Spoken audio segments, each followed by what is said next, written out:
ఈ ఈ మాట ఎందుకు నేను ఉటంకిస్తున్నానంటే, నిన్న మండపేట, ఇది ప్రత్యేకించి ఎన్నికలకు సంబంధించిన విషయం కాబట్టి మీకు చెప్తా ఉన్నా. మండపేట నుంచి మన నాయకులు చాలామంది వచ్చారు.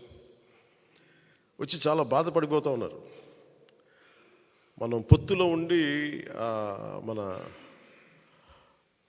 చంద్రబాబు గారు ఇట్లా అనౌన్స్ చేశారు, మండపేట సీటు మనకి చెప్పాలి కదా అది ఇది అంటే, ఖచ్చితంగా అది సరైన విధానంలో చెప్పలేదు. ఖచ్చితంగా అంత మీకు ఏకీపిస్తున్నాను. చాలా ఇబ్బంది పడ్డారు అందరూ. మనకి మండపేట లాంటి నియోజకవర్గంలో పోయినసారే ఒక 18% ఓటు ఉంది. అది ఈ రోజున చాలా బలమైన అబౌవ్ 23, 28 ఎగ్జాక్ట్ చెప్పండి 28, దాదాపు 26 నుంచి 27, ఒక 10% పెరిగింది పోయిన దానికి ఈసారికి. నేనేం చెప్పానంటే వాళ్ళందరికీ,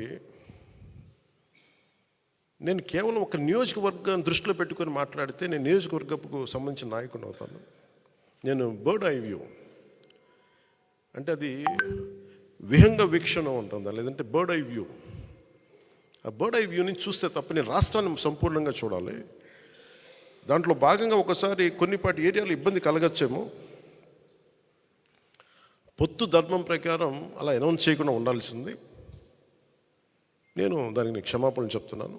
ఖచ్చితంగా నెక్స్ట్ మీటింగ్లో దాని మీద వివరణ ఇచ్చి దాన్ని ఎలా సరిదిద్దాలో సరిదిద్దుతాం అని ఒక మాట ఇచ్చి పంపించాను. అలాగే వాళ్ళు అన్నది కూడా ఏంటంటే, మన నాయకులు కూడా ఇప్పటికీ 2 సీట్లు అనౌన్స్ చేశారు, మరి ఇది పొత్తు ధర్మమేనా నన్ను అడిగితే అట్లా కొన్ని ప్రత్యేక పరిస్థితులు ఉంటాయి, వాళ్ళు కూడా మనం అర్థం చేసుకోవాలి కదా. 4 దశాబ్దాలు సుదీర్ఘ అనుభవం వ్యక్తులు, ఒంటరిగా వాళ్ళ సొంత పార్టీ నడిపిన వ్యక్తులు. ఒక్కోసారి ఎట్లా ఉంటుందంటే, పొత్తు ఆ సైజు వ్యక్తులకి ఒక ఇరుకు చొక్క అథారిటీ దారేదులో చెప్తూ ఉంటాం.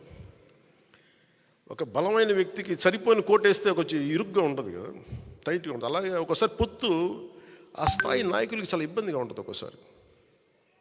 కానీ వాస్తవాలు వేరుంటాయి, క్షేత్రస్థాయి పరిస్థితులు వేరుగా ఉంటాయి. అందుకని ఒక్కోసారి అనుభవం ఇటు ఒకసారి గబుక్కుని ఒక మాట అన్నిస్తుంది.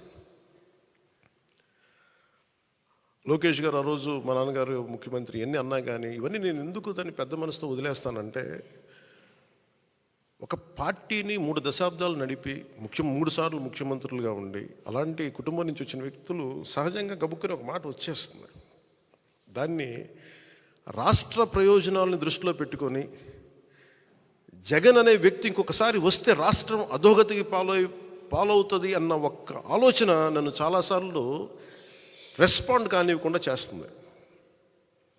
వాళ్ళు అలా మాట్లాడారు కదా, మీరు ఇలా మాట్లాడచ్చు కదా అంటే, అదే కదా తేడా అని చెప్తాను నేను.